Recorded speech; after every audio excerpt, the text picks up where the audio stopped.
It's the Chronicles of a Gooner, the Arsenal podcast brought to you by 90 Min, and we are live.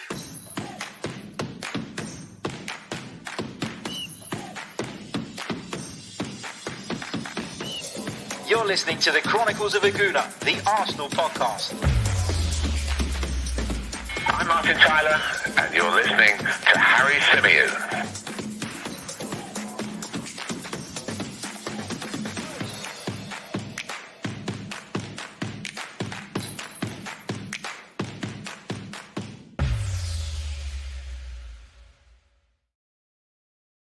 Hello and welcome back to another live edition of the Chronicles of a Gooner. As ever, I'm your host, Harry Symeou, and we're going to be continuing our reaction, continuing the fallout following Arsenal's 1-1 draw with Benfica in Rome last night.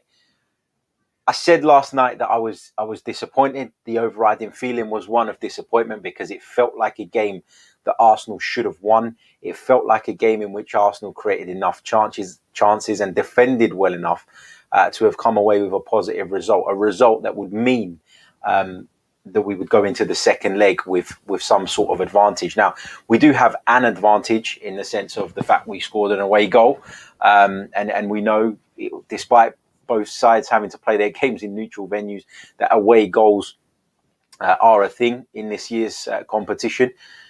But when I say an advantage, I mean a lead. I mean, Arsenal should have gone, in my opinion, should have come out of that game with a 3-1 lead at minimum. You know, I thought Arsenal carved out the opportunities that they needed. Unfortunately, Pierre-Emerick Aubameyang, despite scoring a hat-trick at the weekend, just didn't have his shooting boots on the night. And I just hope that we don't live to regret that. And I know when you look at what Benfica brought to the table yesterday, they didn't look particularly inspiring. They don't look like a side that we should be majorly fearful of going into the second leg. But it just feels a little bit Olympiacos-esque, doesn't it? After what happened last season, where Arsenal really should have put that tie to bed and ended up being eliminated in really dramatic circumstances. So, yeah, last night it was a feeling of largely of disappointment. Today, I'm a little bit more content with the result, as I said I would be, because of the fact that, you know, when you miss chances like we missed, it means it's not your night, right? And you miss those chances, but you still come out of the game with an advantage, which we do have an advantage, as I said, the away goal going into that second leg. And I know, you know, in the event that the game goes to extra time, Benfica would essentially have an extra half an hour to get an away goal. So in that sense, maybe they've got the upper hand. But if the tie was to finish 0-0, if nobody did anything in the second leg, Arsenal go through. So there is an advantage there. Obviously, picking up the away goal was crucial. And I like the way that we responded very, very quickly to finding ourselves behind, because we didn't deserve to be behind. And it would have been very, very easy to kind of sink mentally and almost, you know, drop our heads and end up losing the game 1-0. So I think that kind of spirit, that kind of mentality is something that Mikel Arteta has added to the side. I think we've been better in that sense since he's taken over than maybe we were in years gone by. I touched on a lot of the individual performances last night, so I don't really want to get too deep into that again. But what I will say is, still feeling disappointed, still feeling a little bit downbeat about it, still feeling a sense of regret, still feeling as though Arsenal should have come away with a bigger score and a score that would make the second leg essentially a lot more comfortable. But it's not the end of the world. And as I said, based on what I saw from Benfica, I'm not sitting here fearful necessarily of what's going to happen in the second leg. So that's probably something to take encouragement from as well. Big hello to everybody joining us in the live chat. Hope you're all well. Don't forget, if you haven't already, make sure you smash the like button. Make sure you subscribe to the channel if you're new. It's very, very much appreciated. Really, really does help. And a big thanks to everybody who joined us on the shows yesterday. First of all, the live watch along. I think we've had around about 5,500 views on that, which is incredible. So thank you for your support. And thank you to everybody who watched the watch along and then stuck with me afterwards for the review show as well. So really, really appreciate that. If you are listening via the audio platforms, feel free to come over and check the YouTube channel out, because the watch-alongs are only available on YouTube, and the watch-alongs, are a great bit of fun. And it feels, like I said yesterday, it feels like I'm literally sitting there watching the game with hundreds of mates. So brilliant interaction from you guys in the chat. Also, this podcast is sponsored by manscaped.com. So if you're in need of some male grooming, if you're looking to buy a gift for someone, that's a bit of a laugh. If you're looking for something to tackle the forbidden forest, then head over to manscaped.com and enter the discount code, which is 90min20, 90min20, and you'll receive 20% off your order, as well as free shipping. Right, let's go over to the live chat. Pick out this one first from Edward, who says, absolutely love the watch-alongs. Glad you're enjoying them, mate. It's brilliant to have you guys all on board. Big hello to everybody else in the chat as well. I can see there's plenty of you in there. Anish Thomas says the draw felt like a loss. When a draw feels like a loss, it normally means that your team played well. And so although we can't be completely satisfied with last night, take encouragement from the fact that the draw felt like a loss, because it feels like a loss because we should have won it. It feels like a loss because Pierre-Emerick Aubameyang should have buried a couple of chances. And look, I can forgive him for two of them. The one I struggle to forgive him for is the one where Hector Bellerin rolled the ball across the penalty area. That was a glorious opportunity. But as has been discussed in some of our comments on Facebook today, Pierre-Emerick Aubameyang has got previous to this, and it's not to knock the player. Like, his goal scoring record since he came to the Emirates Stadium is sensational. He's been brilliant. But Pierre-Emerick Aubameyang throughout his career has missed opportunities. He's not as clinical as some of those stats maybe suggest. And you just wonder, don't you? Imagine how many goals he'd score if he was just that little bit more clinical. But as I said on the show last night, I found the way he tried to take the chance, and I'm talking about that one in the first half where the ball was played across essentially the edge of the 6-yard box. I found it strange the way he took that. As a right-footed player, you'd think he'd kind of shape his body and shape his body in a way where he could open it up, use that right foot and guide it on target, and obviously having that protection of skewing it wide left. Maybe he didn't want to be read by the goalkeeper. I think that's probably the thinking behind him letting it run across his body and trying to put it in with his weaker left foot. But ultimately, he miscued the finish. And fingers crossed we're not left to rue that missed chance. Big hello to Adam, who says, hi, Harry and chat. Very poor performance last night. Too much backwards passing. Oba should have buried at least one of those chances. If we play like this, we won't achieve anything. Oz says, afternoon, Harry. I think it also doesn't help with the other PL teams that perform much better, scoring 4+ goals. Yeah, that doesn't bode well, does it? What else have we got? Gary Dean says, Gooner till I die. Yeah, and I will watch the games, but I do not and will no longer support Arteta and Aubameyang. No more. Overrated. Arteta, get out of my club.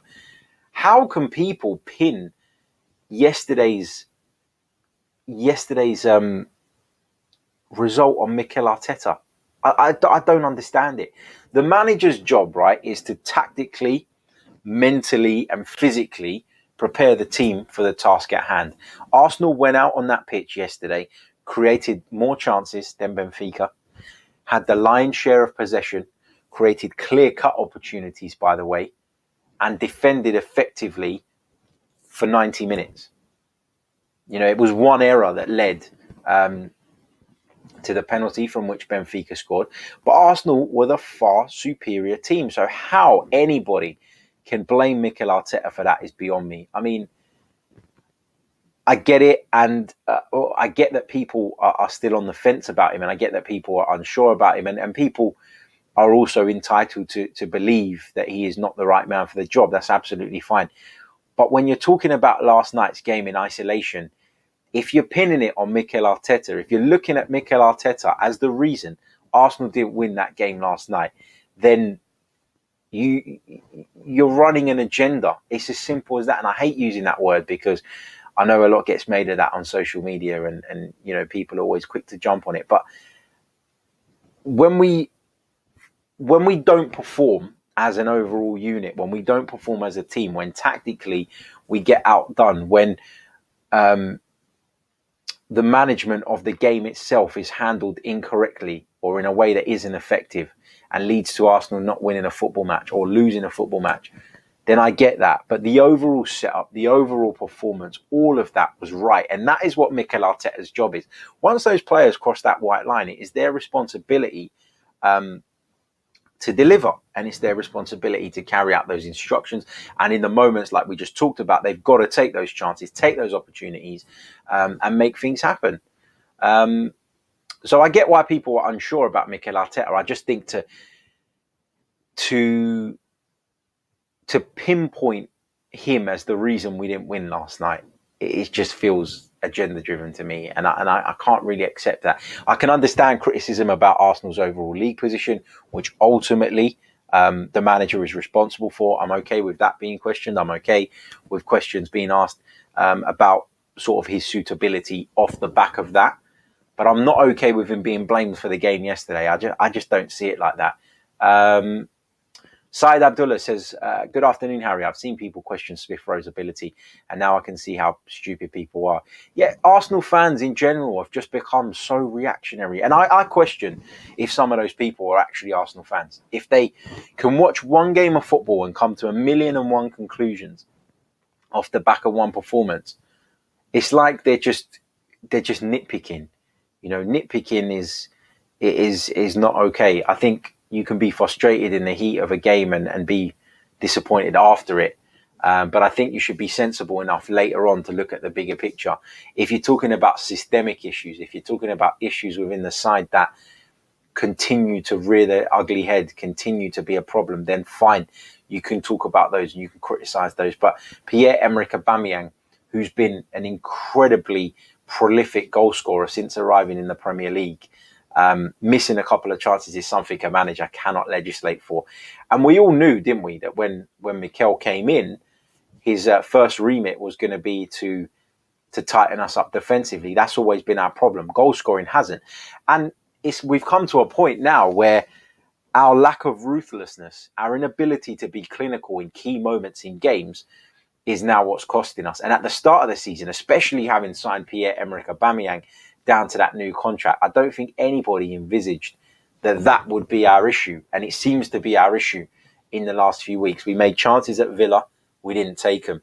We made chances at Wolves in the first half and we didn't put the game beyond doubt. So putting those two games to one side, there has been a massive upturn. And the reason we didn't win those two games was because at Wolves, although the referee completely screwed us, we still had the chances in the first half to put it beyond doubt, and we didn't do that. Again, a lack of ruthlessness, the inability to be clinical. And at Aston Villa, again, you could argue that we had enough of the game to get something out of that, and unfortunately we didn't. Gooner says, buck stops with the manager, Harry. We're in a results business. I will be extremely critical if we do not progress next week. Yeah, that's right. And you're right to be critical if we don't progress in the Europa League, because it's the only competition now that right now feels like a route back into the Champions League, which is ultimately our goal for the season. But what I will say, Tel, is it's fine to be critical if we don't progress, but we haven't not progressed yet. So people just need to chill out a little bit and give the manager a break here. Sir Brian says, totally agree, Harry. It's not Arteta. JG10 says, I'm really relaxed about the second leg, starting to see why Benfica are having such a bad season.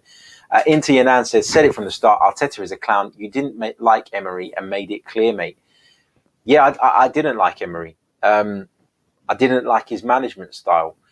I'm allowed to have a preference on management style. Am I not? Am I not allowed to have a preference about which manager I personally think in the longer term is going to succeed at Arsenal? It's my preference. It's my choice. Just like everybody else is entitled to their views, it's my view that Mikel Arteta, given the time, will make Arsenal a better side than they were under Unai Emery. That's my opinion. That's my view.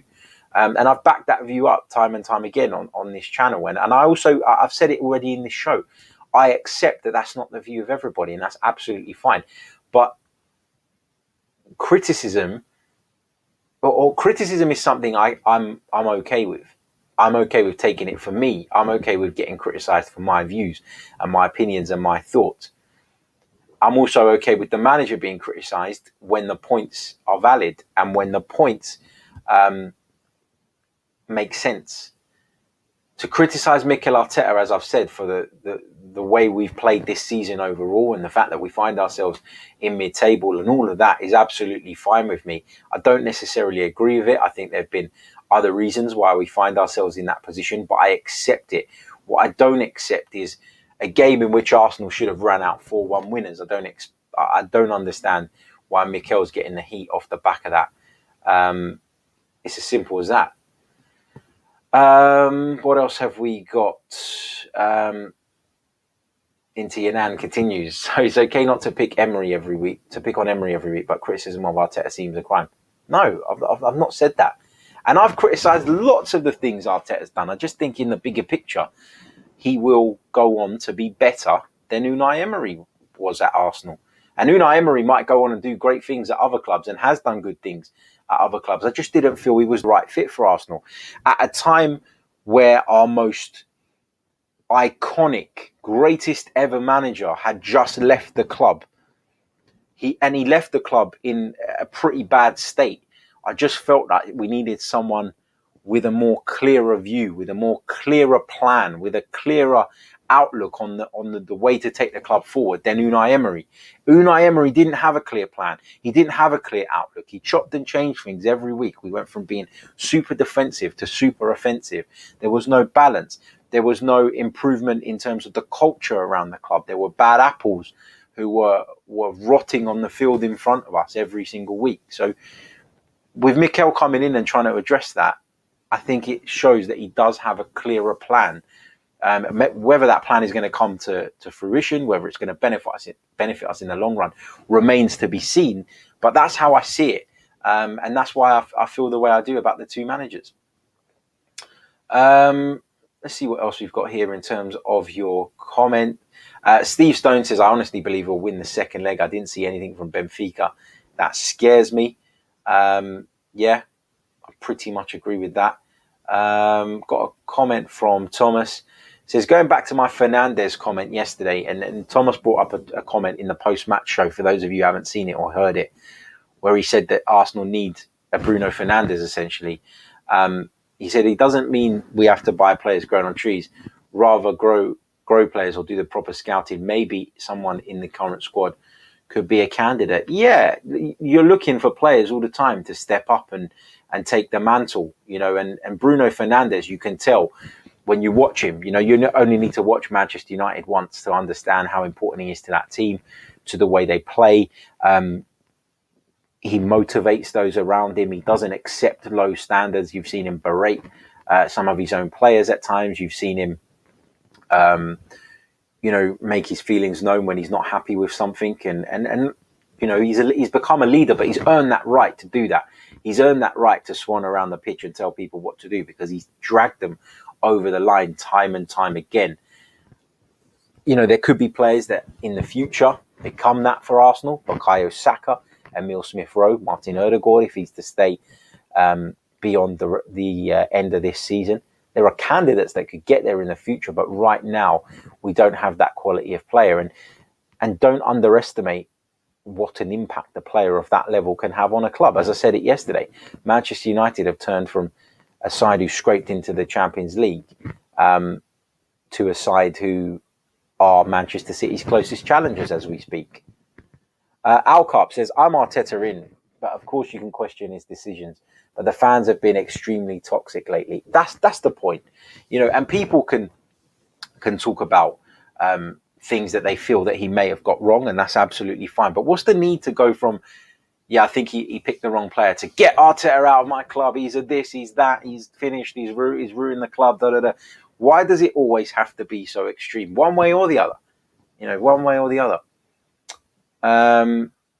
Ricardo says he fixed the defence, but we're 10th. Yeah, we're aware of that, Ricardo. I think we all know that Arsenal's league position is not good enough. Not once have I sat here and said it's acceptable. He's fixed the defence, and we're malfunctioning up top. And we have been malfunctioning up top all season. Maybe the fact that Pierre-Emerick Aubameyang signed a new contract made Mikel Arteta a little bit complacent in terms of where we were as an attacking force, because we were so reliant on his goals. He scored 29 goals in all competitions last season, and we're over halfway through the season this time, and he's got 11. So Aubameyang's dip in form has been problematic. Maybe Mikel should have done more to foresee that. Maybe Mikel should have focused on other areas to try and make sure that in the event Aubameyang's form wasn't what it was, we had alternatives. But ultimately, hindsight is a wonderful thing, isn't it? And the point I'm trying to make, and why I do feel a bit of sympathy for the boss, is that I don't think he could have foreseen Aubameyang's drop-off in form. I don't think he could have foreseen Arsenal missing so many chances in certain games. So he's seen it now, and he should be aware of it now. And as long as going forward he corrects it, and by correcting it I mean doesn't keep giving opportunities to people who just aren't delivering, then that's, I guess, at this point all we can ask. Marshall says, hi Harry, what's your prediction for the City game? Would you be happy with a draw? We're going to look at the City game on the later stream today. So stay tuned, turn the notifications on, I should say.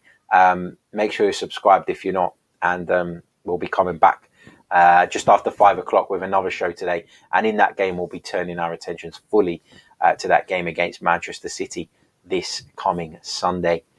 What else have we got here in terms of your comments? JG says, Man City, we need to rest players. Seeing Napoli, Leverkusen, AC Milan, and even Leicester get bad results has given me hope in the Europa League. What else have we got here? Sooty FM says the same 11 players can't play every game. Players become better when not playing in the fans' eyes. When Pepe was starting, he wasn't good enough. When he's on the bench, he should have started. Yeah, in the Pepe situation, I've got a little bit of sympathy for him though, because he was playing well prior to being dropped out of the side, and you could argue it was the best football that Nicolas Pepe's played in his Arsenal career. But the reality is that the nature of this season, the fact that the games are coming so thick and fast, the fact that the games are so condensed, and the fact that in terms of the proximity between each one, and the fact that Arsenal have had so many injuries, I think when we saw him left out of the Leeds game, lots of us were looking at it and thinking, well, Aubameyang's back now, which is obviously one factor. And obviously, Nicolas Pepe's played a lot of football lately, so maybe this was the right time to give him a break. I've got to be honest, I thought that Nicolas Pepe was in with a shout of starting last night. He didn't. He came on as a substitute. But it's healthy to have that. It's healthy to have that competition within the group, within the squad. And you look at that game against Manchester City, and we have got the opportunity to rest players, to shift players around, to freshen things up. And you've got the likes of Lacazette, Pepe. Kieran Tierney looks as though he might be ready to come back into the side.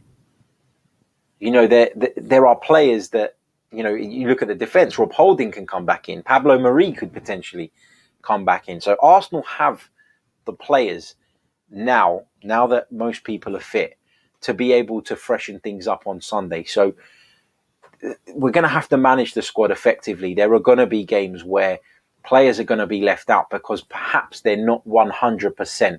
And we as fans, we won't always know that. We won't know how Nicolas Pepe's trained through the week. We won't know if the medical staff had advised Mikel Arteta that Nicolas Pepe was heading towards the red in terms of the risk of picking up an injury, for example. So there's a lot of sports science stuff that goes on behind the scenes that as fans, we are not privy to whatsoever. And sometimes we just have to accept that football is a squad game now. It's a rotation game now. Very few top sides play with the same starting 11 every single week. Liverpool have been living off of that for a couple of seasons, and it's worked to great effect. But now they find themselves where they're in a complete mess because, all right, complete mess is a bit strong, but in terms of where Liverpool were last season compared to where they are now, you could argue that the fact that they have had such a small squad, the fact that they haven't rotated, and then they've lost a couple of players, important players as well, has meant that they're now well off the pace and nowhere near achieving what their goals would have been at the start of the season. So football is a squad game now. And Jurgen Klopp has learnt that this season as better as anybody. The reason Manchester City are top of the Premier League is because they have the deepest squad. People would argue that Liverpool's first 11 when everybody's fit might even be better than City's. It's a debate worth having. But City have the depth. City have the squad. And Pep Guardiola can make those changes, can rotate players, and as such doesn't necessarily damage the overall quality of his team. And that's why they are the best team in the country at the moment. So it is a squad game. It's the reality of modern football. People don't like it. I get that. People want to see the same 11 playing every week. But the way football has become, in particular in this season, where it's a season where we've started it late, yet we still have to finish it on time because of the European Championships in the summer. You've got to understand that more now than ever before. Keir Ellis says, Odegaard looks very good, but maybe needs to strengthen up and slightly use the right foot a little more. Fantastic talent nonetheless. Yeah, he had another decent game last night. Another decent performance. And he's purring Martin Odegaard. You know, he's looking good without really exploding onto the scene. You feel as though there's more to come from the player.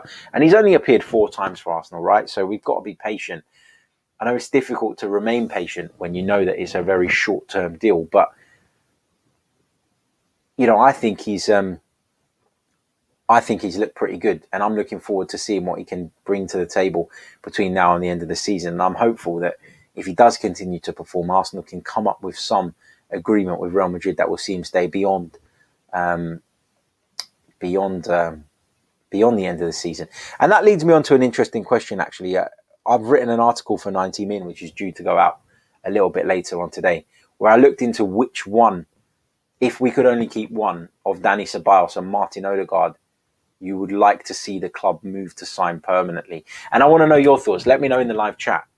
Who would you rather Arsenal went out on a limb to bring to the club on a permanent deal? Martin Odegaard or Dani Ceballos? Let me know in the chat. Ceballos, by the way, was sensational yesterday. I thought it was brilliant. Arsenal's man of the match. Really set the tempo in midfield, pressed very well, worked very hard. Played some really key passes as well. I thought he was really, really good. But yeah. Mike says in the chat, where is this comment gone? There it is. One thing I've learned in the last couple of weeks or months, we're overhyping Cedric over Bellerin too much, and it seems like it's from these YouTube fan TVs. I don't think that Cedric is Arsenal's first choice right back. I've never thought that. I just think that he did well when he came into the side, and he's done well having to play on his wrong side as well. And I think he deserves credit for that. He's done a very, very decent job. But Cedric Suarez was brought into Arsenal to be a squad player, right? That's the bottom line. And he's only been playing because Kieran Tierney has been unavailable. So it's not an overhyping of him. It's just giving him recognition for the performances that he has put in over the last few weeks. And I think for the most part, barring 1 or 2 moments, I think he's done really, really well. Don't underestimate how difficult it is to play as a fullback on your wrong side, to still get forward effectively and contribute to the team in that sense, but to also provide some defensive solidarity. I think he's used his experience, and I think he's given a very good account of himself. I can see from the chat that most of you would probably prefer to see Martin Odegaard stay at the club. Adam citing the reason that he's got a higher potential ceiling. I probably agree with that. Ceballos has been, and we talked about it a couple of days ago, didn't we? You can check that show out. We talked about Ceballos in depth and the fact that he has been just a little bit too inconsistent for me overall during his Arsenal tenure. That's not to take away from what he did last night. I thought it was very, very good. But overall, it's just been a little bit hit and miss with Dani Ceballos. What else have we got here? Just picking out some more of your comments. JG, on the subject of picking between the two, says it's too early to decide between Odegaard and Ceballos. That number 10 position is so important to us, so we have to get it right. Yeah, it is an important position. What else have we got here? Sooty FM says 14 games left, including most of the teams above us. If we win 50% of them, that's 21 points. We'll do well to make European place this season. Odegaard has been a superb signing. Yeah, Odegaard has been impressive so far for sure. Yeah, look, the league route is looking difficult, isn't it? It is looking difficult, but in this strange old season, I wouldn't rule anything out. I guess for me, the reason why I'm kind of leaning towards prioritising the Europa League now is because I don't trust Arsenal to come up with the consistency that's required to close that gap on those teams in the league. So feels very much like the Europa League is the most important thing now and should be the main focus. Niyilola, hope I've said that right, says, greetings, Harry. Watched last night's game and was rather disappointed by the lads' performances. But for Ceballos and Odegaard were the only real standout performance. But for me, Ceballos was man of the match. Yeah, I agree with that. I thought he was definitely man of the match. And like I said at the top of the show, look, I'm not massively disappointed with the overall performance yesterday. I'm just disappointed with the fact that we were unable to take those chances, to be clinical, to put the ball in the back of the net when it really, really mattered, and essentially kill off Benfica. Because let's be honest, had Arsenal taken their chances, Benfica would have been dead and buried in this tie, and the second leg would have been a bit of a non-event. Just want to touch on some of Mikel Arteta's, comments off the back of the game. He was speaking, obviously, in his press conference after, and I think just some of these are just worth sharing. That kind of highlights that the manager is just as frustrated by what happened yesterday as we are as fans. He said he was asked about a frustrating game. He said, yes, it's exactly that. I think we had to leave the stadium today with much more than we have right now. Everything is completely open for next Thursday. We have some positives to take from the game because we dominated it, and we have patches of really good moments where we created some big chances, but we weren't ruthless enough in the opponent's box.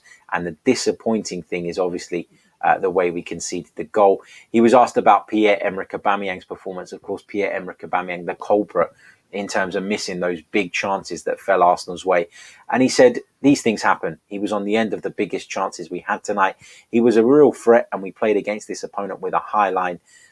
They propose all the time. He was unlucky, of course, not to score 2 or 3 tonight, because in normal circumstances, that wouldn't be the case. He was asked a little bit about Bukayo Saka, but it was pretty much the same. He's talking about the guy's influence and how well he's doing. He talked about the difficulty when it comes to managing his minutes as well. A very young player who Arsenal really, really do need to protect, because he is so key to the future. Bukayo Saka faced the media as well, and he was asked about his thoughts on the result, and he said, frustration. We felt like we had the game in our hands from start to finish. We dominated them, and we just needed to put our chances away. We conceded a goal that I didn't think was a penalty, but that's all they really created in the whole game. I think we dominated it and deserved more. So Bukayo Saka also feeling a little bit frustrated by the way things unfolded in Rome last night. We're going to come on to talk about the weekend's game against Manchester City on our second show today. So I look forward to joining you all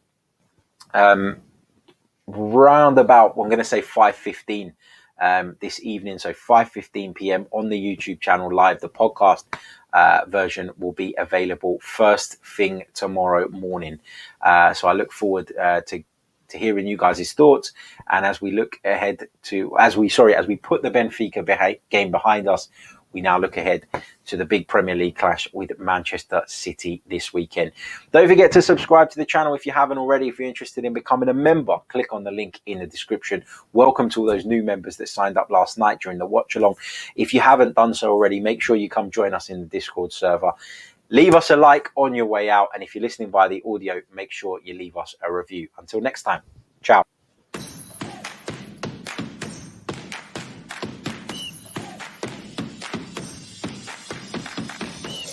You're listening to the Chronicles of a Gooner, the Arsenal podcast. I'm Martin Tyler, and you're listening to Harry Symeou.